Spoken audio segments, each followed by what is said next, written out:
listening to Hooked on Startups, where every week you'll hear from some of the most talented, inspiring, and successful entrepreneurs who share their real-life stories, how they overcame challenges and failures, and how they mastered success. Get ready for some of the best business tips, tricks and tactics, and some frank, unscripted discussions. Here's your host, Matthew Sullivan. Have you noticed that, not Skype, what's this thing called? Zoom has added this voice that now says recording in progress. Yes, it's like, brand new. I noticed that the other day. Yeah, it's like, how do I switch this off now? And thank God, I've got a tech guy on the line. So first question, it must be like, is it like being a dentist? You know, when when people say, John, so what game are you in? You say, I'm a CEO of a tech support company. And I go, oh, you never guess what? Why does my computer not work? Do you get that a lot? It's a bit like, if you're a dentist, would you mind just looking at my tooth while you're here? I do get it, but anybody that's known me for any length of time knows that I don't really have any answers. I just happen to own the company.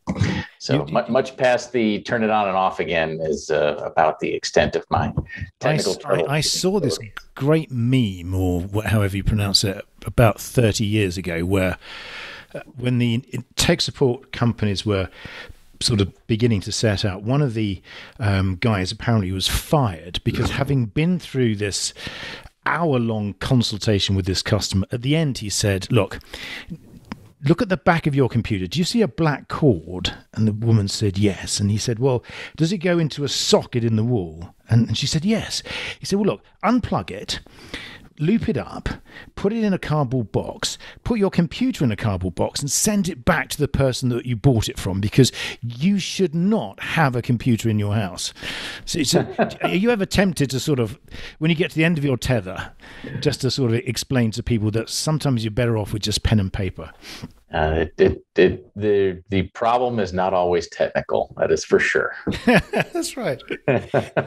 I can see you're going for the politicians. So the role of CEO clearly involves politics and technical acumen and absolutely, yes. We've got some fun stories. I want to hear them. I want to hear them all. But so what is it with you and grapes? With us in grapes? Well, grapes are just purple, so it just kept with the purple theme. So did it start with grapes, or were grapes just a byproduct of the purple? Grapes were a byproduct. So the evolution of purple guys, kind of how we got to be where we are today. I'm an unintentional serial entrepreneur, which is a story all by itself. I had two very successful business startups, two very unsuccessful partnerships, and then wound up with what is now the Purple Guys. And my second iteration of startup, we happened to have a purple logo. So it had nothing to do with Purple Guys. It just, the company logo was in purple. And my only good marketing idea I ever had is a purple pen that writes in purple ink. So when I had that company, we had a purple logo, and I need company pens, and I'll get them that write in the company color. So when I started this business, I'm not that creative. So I hired an ad agency, and I said, whatever we name the company doesn't really matter. We are going to have a purple logo because I'm keeping my purple pens. So we had a purple logo, and this was 20 years ago when we opened the doors. And all the stuff we did back then from an IT support perspective had to be done on site. So we bought people company uniforms, a shirt with the logo on it. We had a whole bunch of different colors, and actually sat in a meeting one day, and I worked with my wife at the time, and we left the meeting, and there had been 6 of us from the company in the meeting, and we all wore a different color company shirt. And we got out of the meeting. She's like, that's ridiculous. We look like a bunch of Skittles. We need a company uniform. So, again, I'm pretty simple. We're like, oh, well, I'm just going to get purple shirts because that's a purple company, or that's the company color. Got purple shirts. And within 2 weeks of us showing up on site at our customers from that point forward, they're like, hey, the Purple Guys are here. So our customers came up with the name. We ran with it, and it has been a really fun brand since then. But everything else associated with purple has come along because of the color. So grapes are just one of the things we like to use. Well, you've got grapeness, which I saw as a great pun. But it's funny. Do you remember years and years ago, a telecoms company born out of Hong Kong called Hutchison Whampoa came up with a new network, and they called it Orange. And it was a network that became the most competitive network at that time. And I think they must have spent millions of dollars just coming up with doing all the market research. But so what you've done effectively is created something as equally efficient, but just through, sheer skill and ability on your part. So hats off to you. But it's funny. So did you notice the sort of the unintended consequences that your company suddenly took something which was very technical and complex, and because you sort of wrapped it in this very friendly name, did it add that sort of layer of humanity that you could noticeably see when you went to see your customers? Oh, it absolutely did. It took the wall down between, oh, you're a tech guy. And again, 20 years ago, it was actually hard to find adult male clothing that was purple. I actually have several pairs of shoes that are also in purple. But I think it's very good of you to be able to say that out loud and be proud of it. Yes, my daughters all had purple shoes, and Daddy had purple shoes to match, which was kind of fun. That's right. Yeah. So it was. That was your secret. Actually, you go through your purple patch at that time. That's right. Yes, absolutely. The poets would reference. But yeah, it softens that kind of harsh technical tone when you got 3 or 4 guys standing there, and we have lots of women that work at the company, but we all show up wearing purple. It just it creates a second glance. It sparks a conversation that's not around the tech stuff. So you get that question. That's very important because you're operating in a very competitive space. So you've got you're in a space where people really. Primarily, I would imagine clients. Well, let me ask the question: how do they contact you? Is it proactive or reactive in most cases? In other words, do they reach out to you because they know that it's something that they need to set up from the beginning to solve problems, or are most of your initial contacts from people who've run into problems and need a quick solution? The vast majority are somebody's got their hair on fire for whatever reason on the technical side. It is rare that it is a calm initial introduction when they are reaching out to us. So staying top of mind so that they remember to call you is super critical in our world. And again, that's what the Accidental brand has done for us, because if I can get someone to associate the color purple with that tech stuff or that computer stuff, the next time they're frustrated, you go to Google and you Google purple tech support, we're pretty much the only thing that comes up. So which again, it's been a wonderful brand. And again, the brands, even though they may appear accidental, I mean, there's an enormous amount of thought and planning, and I'm sure you're being far too humble in terms of the amount of energy that you put into it.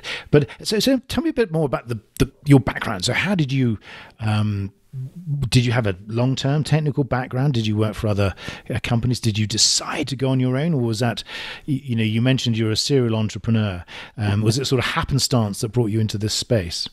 I had always wanted to start something. So I graduated with a industrial engineering degree from the University of Michigan. And I knew I did not want to go into the automotive industry, which, University of Michigan is right next to Detroit. So I went into consulting and didn't really know what it meant to be in the consulting world. But I don't think anyone does, actually. So that was actually the a magic good thing. Yeah, it was the magic of it, because I'm like, I don't have to decide what I'm doing. I'll be a consultant. And it was for Price Waterhouse. Wow. Again, I mean, that's not a shabby firm, is it? I mean, that's a decent outfit. It was a long time ago, and it was with their MIS division, so Management Information Systems. So it's the precursor. Did you to wear what we black? do today. In that. There's a bit my only option was a white shirt or a blue shirt and a dark suit. That was the dress code of Price Waterhouse at the time. But it was a lot of fun. Did a lot of project work, and I saw mostly Fortune 1000, Fortune 5000 businesses from the project and consulting side of things. And I absolutely loved it. I traveled all over the place. Actually met my wife on one of my projects, which was a huge benefit of having that job. But then once we actually got engaged and decided we were going to get married, I'm like, hey, this travel thing isn't as fun anymore. So that ended that career. But always had this entrepreneurial bug to start something. Didn't really know what I was going to start, but wound up writing a business plan and then going into business with my wife. As our first endeavor, we opened a branch office for her company. That was very successful. Well, you must be the first entrepreneur I've ever come across who actually wrote a business plan before you did something. Well, I'm an engineer, so I have to write things down. I love a checklist or a spreadsheet. It's got to have. I couldn't do it without that. Yeah, I mean, normally you do it afterwards, and you to try and figure out where all the money went. As opposed to this sort of, don't worry, it'll be okay. We'll make it work. But and what was your wife's business at the time?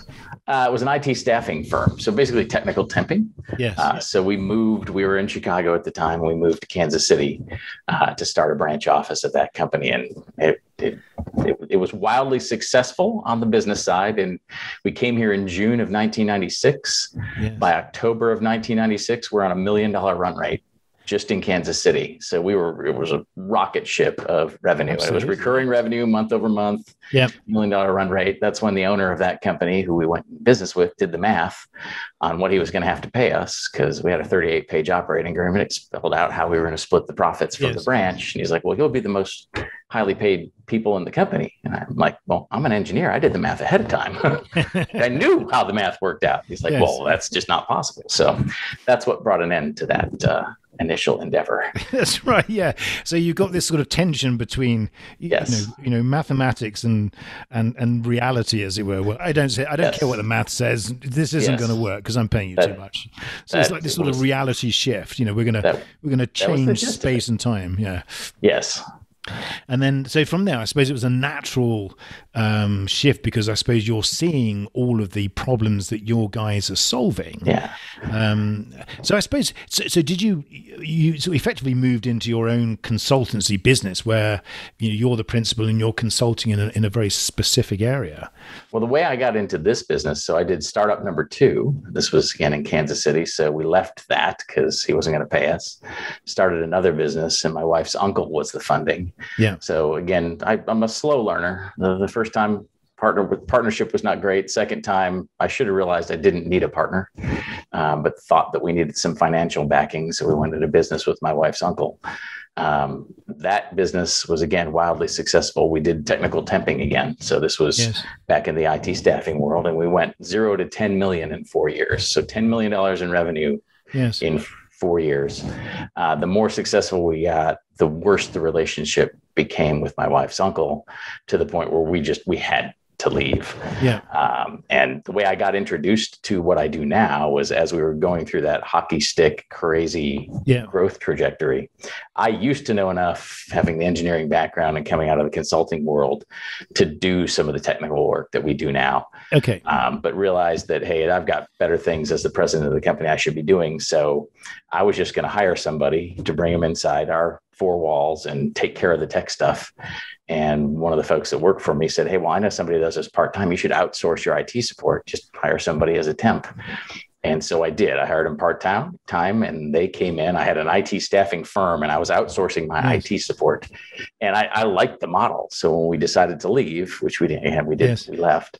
That was my introduction to this world. I'm just trying to think about timing. So this would have been, 2000, something like that? The timing. So timing is everything. So we resigned our position in a $10 million company with a lot of angst about money and stuff on September 10th, 2001. Right. Next day's 9/11. Yeah. I think it wasn't perfect timing. Yeah. I remember watching that. I remember, funny enough, it's like where were you when Kennedy was shot? I remember. Yeah. Yeah. There are certain defining moments. So you like a challenge, obviously. Oh yes. So when we run into economic bumps, I'm like, I started a business literally right after 9/11. Yes. Opened the doors and figured out how to survive. What could possibly go wrong? Exactly. That's right. Yes. I'm just thinking about that time. So technologically, internet was just about, I think in terms of connectivity, broadband was still a bit of a pipe dream. Primarily, connectivity was, banyan vines and what was the other stuff? It was it was all in inner office networks mostly. Lotus Notes was a big messaging platform at the time. That's right.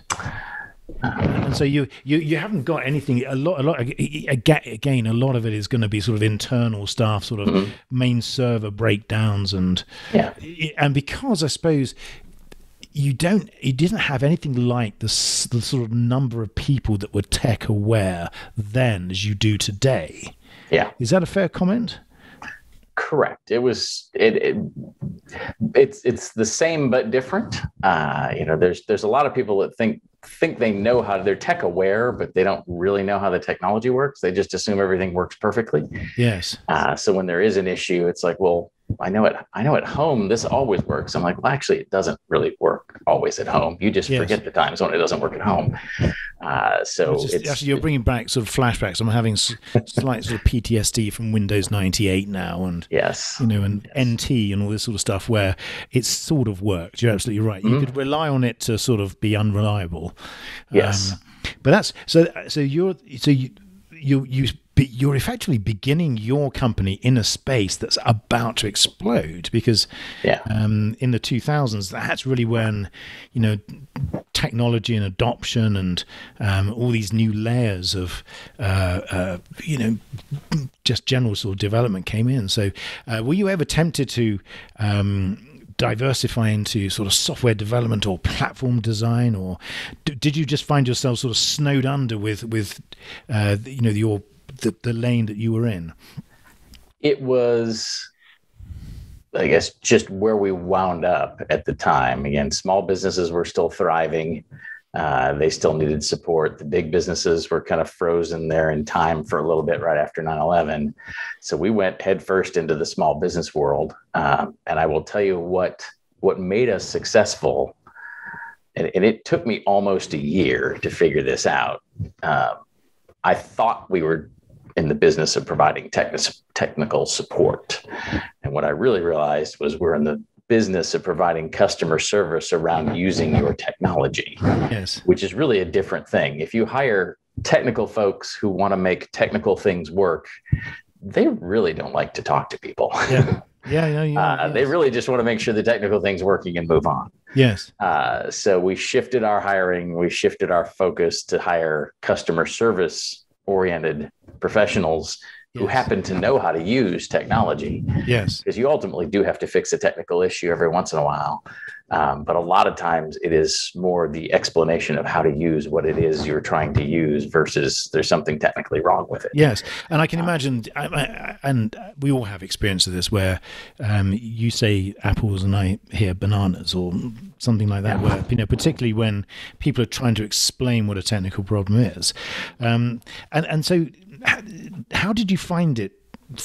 Did you find it difficult finding that strange breed of people that are technically aware on one side but able to communicate on the other? Really hard to find the folks that want to talk to people and really like technology. Yes, they are few and far between, and so we've wrapped processes around it, because the vast majority of the technical staff that we hire are very much introverts. Yes. So this whole world of doing everything remotely actually was a huge win for us, because we don't have to do as much face-to-face anymore. Yes. Which there was a lot of uncomfortableness with that anyway. So that actually helped accelerate our world. But it is an art form to find the right person to fit the kind of jobs that we want. So we started using a personality profiling system very early on in our business. And you mentioned earlier, or rather just now, about how working remotely has helped your business. So obviously the impact of COVID has really just altered the dynamics of how people operate their businesses. And, a lot of people now work from home, and many of those people won't ever be going back to an office, either because they don't want to, or because, their company doesn't want them to either. So because it's more efficient. So how has that helped or not helped your business? How it helped originally was our world is very fragmented. So the world of tech support, especially in the small business world, and again, we focus on companies that have between 20 and 200 employees. So it's the smaller end of small business. Almost every one of those kind of companies is outsourcing to somebody. I mean, they might have somebody on staff, but the vast majority of them are using some external tech provider. So how it helped early on, there was a literal tidal wave of work. Yes. We have, 6,000 or so people we support in the Kansas City metropolitan area. And pre-COVID, maybe 1,000 of those people were set up to work from home. Yes. And then in a 2-week period, we set up the other 5,000 people. Wow, incredible. And we happen to have the capacity to deal with that. So that early tidal wave of work that was generated by the pandemic really put a highlighter on, this company actually has capacity, and I thought I had support, and I really realized I don't have any support. So we actually picked up a whole bunch of customers right on the backside of that, in the May, June timeframe. And then as that has leveled out, our ability to effectively help people has gotten better, because it's not how quickly can you get here? That's not even a thing anymore. It's like, well, of course you can help me right now. Please remotely connect to my computer and take care of it, which was what we were pushing for pre-pandemic. And then the pandemic just accelerated that 3 years. It's all of a sudden, well, of course I don't need to wait for you to get over here. Just help me. And so it's improved our efficiency. And what's your feedback, or what are you seeing from businesses in terms of people that are working from home? Do you think that that's here to stay, or as the impact of COVID begins to subside, do you think we're in a new normal now, to quote that horrible expression? And please shoot me in the face for saying it. Or do you think that our working environment has now changed forever? I think we are in a permanent hybrid where the flexibility is going to exist for just about every single position. I mean, there's shipping and receiving type jobs where you physically got to be somewhere. Yes. But other than that, I think this is now a permanent hybrid world where there's going to be coordinated times when people do get together physically to kind of do the team building events and build some of that culture. Yes. But people have figured out how to build culture and stay connected remotely with, multiple Zoom meetings and virtual happy hours, which to me is just like sitting in a room drinking alone while you're watching television. That's very similar. There's nothing wrong with that. Okay. Yes. There really is. I mean, it's much maligned, but you take what you can get. That's right.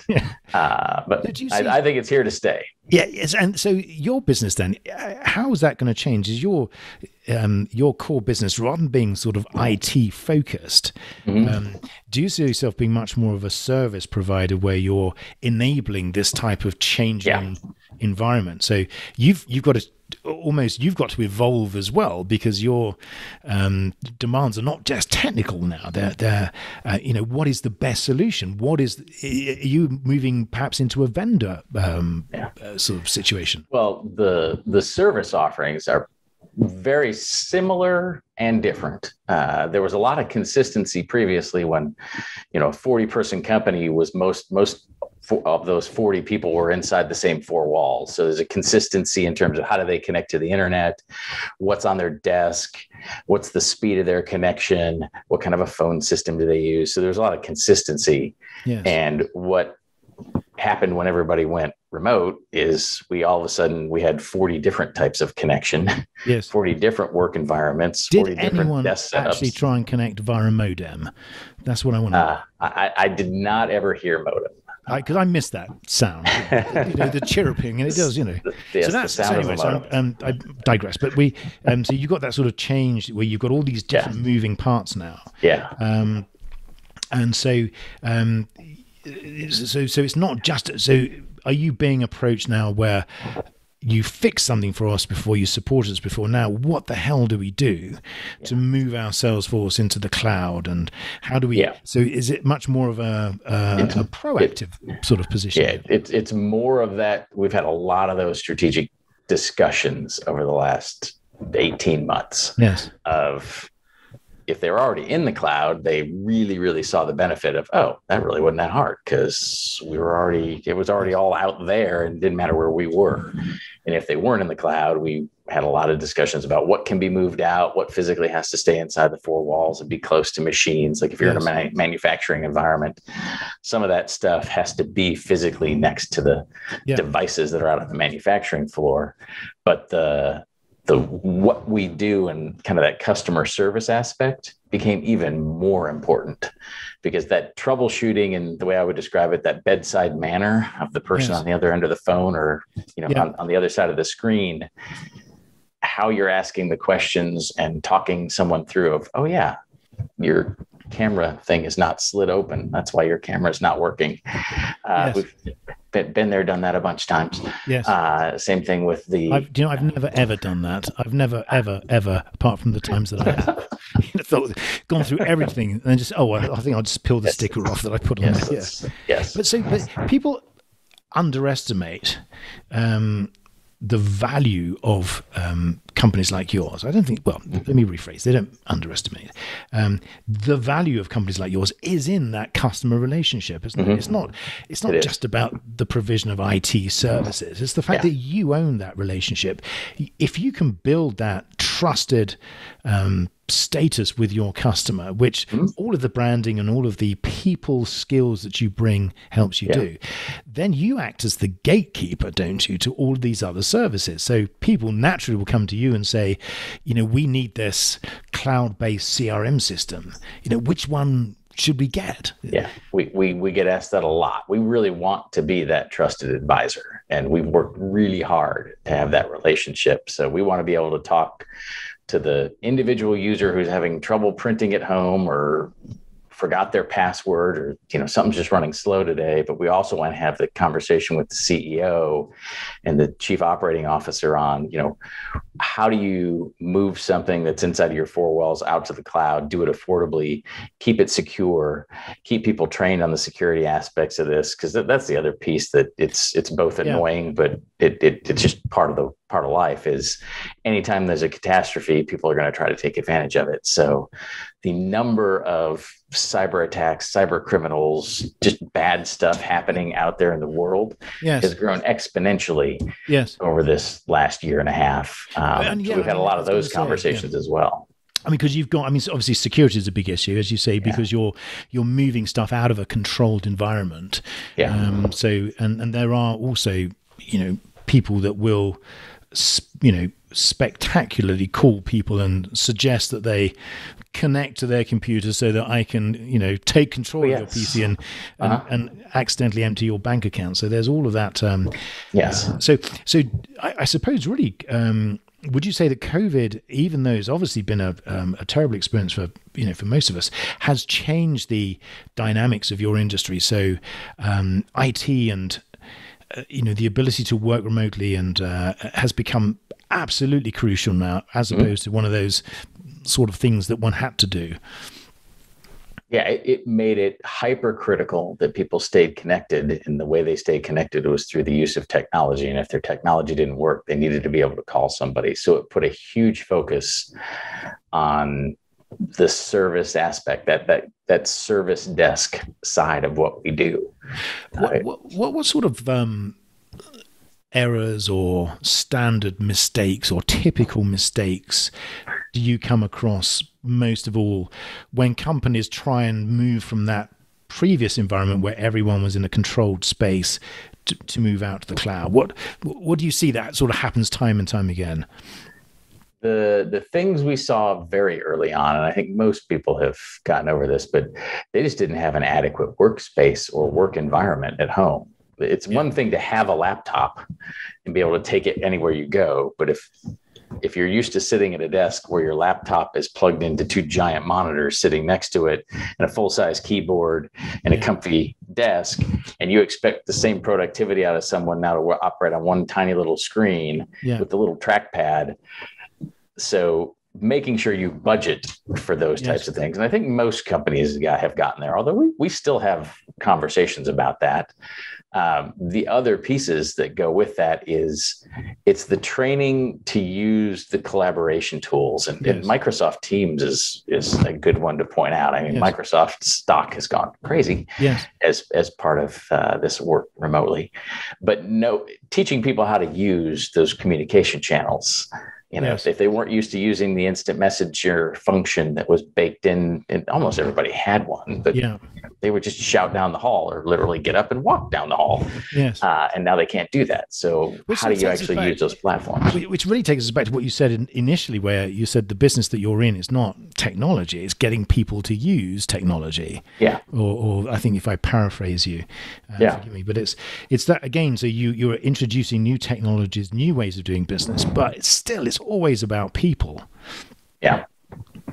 And I think that's probably the biggest challenge, isn't it, for any business? I mean, if you grow, so how much has your business grown over the last 2 to 3 years, would you say? We've been growing. So the thing for us, so we were growing about 25% a year. We saw pretty much that same growth in 2020. And then we actually brought on a new partner as Purple Guys. So we are now a 150 person company. It wasn't that uncle chap again, was it? Was he forgiven? No, definitely not the uncle. I promise never to mention that again. Sorry. And it's not your original partner either, presumably, who came back and no. So not those two. None of those. Brand new folks. So, but we're 150 people now. Wow. We're in Kansas City. We're in Shreveport, Louisiana. We're in New Orleans. So it's a much bigger organization. So we've grown considerably, really in about the last 6 months. That's all really kind of taken place in the last 6 months. And do you see your role sort of changing to being much more strategic, if that's possible? Are you looking at potential growth by acquisition now? You've got up to that critical mass. Yeah, we are absolutely looking to do more acquisitions. So looking for people that are in our space, kind of that Midwest, Southeast kind of geography. And again, it's the same culture we have though, because there's different ways to approach this business, and finding the other companies that have that very customer-centric, good repetitive processes. Because in order to do that well, and again, I'm an engineer, so this is near and dear to my heart, you got to have repeatable processes. Otherwise, you're just winging it every day, and you can't really control the customer experience. But you've got proven processes now. Yes. So you've got 150 people, you've got 20 years plus of operating experience in this very defined space, and you've weathered the storm, and you've created processes that allow you to leverage that. So, and do you see yourself sort of staying in a particular geographic area, or, do you think this is potentially a national brand? I would say it's definitely got the potential to be national, but, and really with the way businesses work now, there's nothing to say that we can't help a company on either coast, even though we're right in the middle of the country.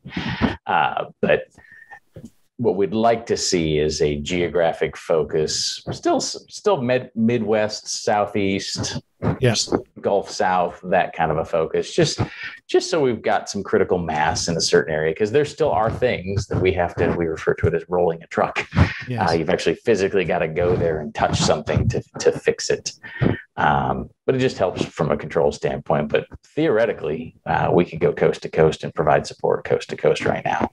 And I'm sure that there's, the demand is certainly there because of, the current market. I mean, in the last couple of years, particularly, what's the biggest thing that's, I'm trying to avoid this, what was your biggest challenge? But, what do you think was the thing that really caught you by surprise in terms of, not COVID itself, but just was it the reaction that people had, or what was the thing that surprised you most when you were operating your business in this new environment? Having tried to convince people that the cloud was a better, more stable world, even though it did carry a little bit higher price tag. it really surprised me how quickly people were like, cloud, awesome, let's do it. Right. Like the barrier just disappeared. And it almost was like, well, don't you want to know why? No, I don't care. Just make it work. So it was the solution that just showed up, and it had been there for a long time. So that was a surprise, how quickly people's views on the cloud and, I need to be able to see it, touch it, feel it. Like, there's my stuff. Yes. That's gone. Utterly, completely gone. Yeah. And again, I think you're right. I mean, that is a big thing, because people love the idea of having physical equipment that they can hear buzzing away with lights flashing. I always remember, going through server farms, you'd have to pay a premium for the lights because, because the lights meant that something was happening, even though it didn't mean anything relevant. And so that's, so you've effectively, created a brand that is transportable.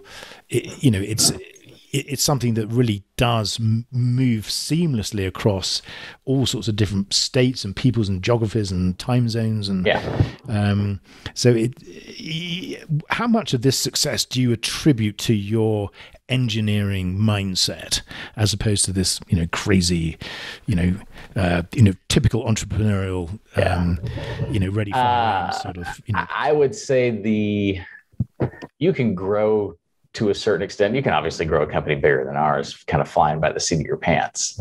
I couldn't, because my brain doesn't work that way. So for me, what caused us to get to the critical mass where we are, it was, early on, just from the standpoint of how we structure our business.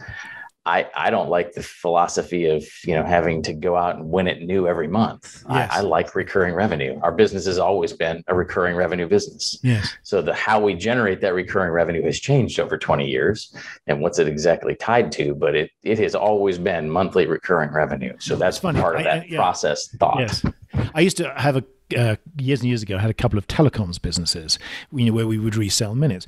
And again, it's perfect once you've got a customer every month, unless something sort of awful happens. But that recurring income, and other sort of cornerstones that you've come across, where you sort of sit there in an idle moment, scratch your head, and say, recurring income, that's what we want. What other things would be on your wish list, or what would you suggest to someone that's starting out, things to look for, things to go for in a business? Well, every business needs customers. So again, how do you attract the customer? 101, get customers. Yes, it's much easier when you have customers to run a business. Or create a business that people want, probably, is the first thing. Well, yes. Yeah. You find that need. I didn't create the need for network support, but I figured out a good way to solve the problem. So a slightly better mousetrap, if you will. But again, sorry to interrupt, but that is so critical. So many people start businesses with a product hoping that they will find a need. And to be as successful as someone like you need to start with a problem where you provide a solution. And what you were saying, the better mousetrap, I agree with you. I don't think you need to completely change the world. Just do something a little bit better, because it's particularly in your space, because it is such there's such huge demand. Well, it's a huge demand. It's a huge market. And again, that's the other thing, find a market where there's, a broad enough base that you can have a piece of that and have a very solid company. Yes. And I mean, there's something like, 30,000 managed services providers in the US. Yes. It might even be more than that. Very few of them achieve our size, but you have a very comfortable business with a 5 or a 10 person firm. But the exciting thing has been where you are, where you're now in that position where you can start thinking much more strategically, where we've got this base, how do we take it to the next and the next? And so that must be the exciting times, because that takes you out of the day to day and makes your thinking much more intelligent and strategic. Yeah, the growth in building something has always been fascinating to me. So starting there something wasn't there yesterday, and you could make it new today, and then see if it goes and it works. Yes, that and that's what I love about this business. Again, we only deal with small businesses, so it's just fascinating to me how many different ways there are to make a living running a small business. I mean, I never cease to get blown away. Like, no way is there enough revenue in that little niche thing. And it's a $30 million business. I'm like, wow. Yes. It's kind of crazy. It's super, super fun. Yes, exactly. And the people you meet as well as the owners of these business, and all very like-minded people. But that is, to truly, what's the word? I'm suffering from, I can't remember the word itis. It's inspiring. There you are. Yes, inspiring. Yes. So I'm now going to shift gears. Having been inspired, I'm now going to ask you 10 rather silly questions. Which, I mean, I really hope that you haven't seen these, actually. I have no idea what you're about to ask. So this is my quick fire round. Okay. And I did actually borrow these questions from someone else who's far more famous and successful than I am. But I did change a couple of the words, so I've made them entirely my own. Okay. So this, John, are you ready for the quick fire round? Are you sure? I'm absolutely ready. Okay, question number 1. What is your favorite word?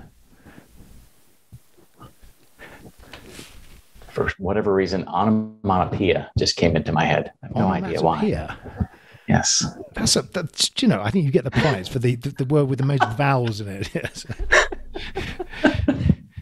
I think everyone's going to have to put that in their notes. By the way, John's word was onomatopoeia. Yes. So if anybody wants to know what that is, here's a link to Webster's dictionary. So fantastic. Number 2, what is your least favorite word? Can't.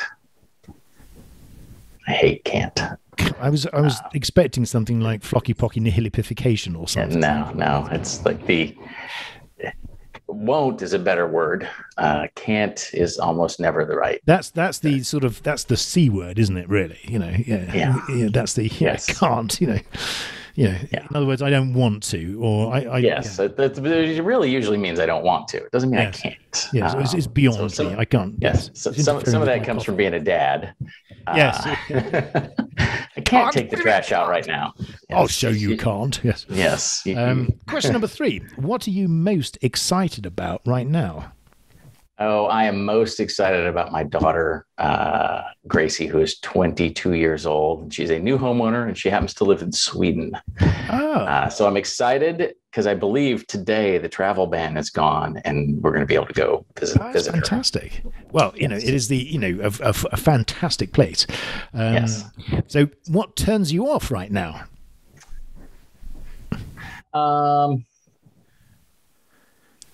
The remnants of doom and gloom and the sky is falling. Yes. And I get it. There was a lot of bad stuff, but at the end of the day, and at least from where I sit in the middle of the country in Kansas, this is a freaking awesome country. Yes. There's so much potential and opportunity. There's a bright side. Yeah. There still is. There's that real sense of sort of bouncing back and yes, overcome. Question number 5. What sound or noise do you love? Ooh, my kids' laughter. And hands down, best sound on the planet. Yes, particularly if they're laughing at your jokes as well. It's a sort of double. Yes. Yeah. Question number 6. What sound or noise do you hate? That squeaky noise of either fingernails or chalk on a chalkboard, for anybody that really dates me. Yeah. Back when I was in school. Ooh, just thinking about it makes my skin crawl. Causes cold winds to brush. Yes. Yeah. Question number 7. What is your favorite curse word? And you may plead the 5th on this one if you wish. I like a good F-bomb appropriately placed. And again, just perfect. That is my favorite. You're right. The greatest word ever invented, I think. Yeah. Question number 8. What profession other than your own would you like to attempt? I always wanted to be a teacher. I'm not sure what grade. I think way back when I thought high school. I'm not sure I would want to do high school, but I would like to try teaching of some sort. And question number 9. What profession would you not like to attempt? I don't think I ever want to do anything in the medical arena. Not because I don't like blood. It's just. But you're an engineer. So hyper regulated and yeah. Oh, so it's not because of the engineering and all the sort of the liquid dynamics or fluid dynamics. No, it's not the science side of it at all. It's just feels so overregulated to me. I can imagine. It's really what turns me off from it. And the final question. If heaven exists, what would you like to hear God say when you arrive at the pearly gates?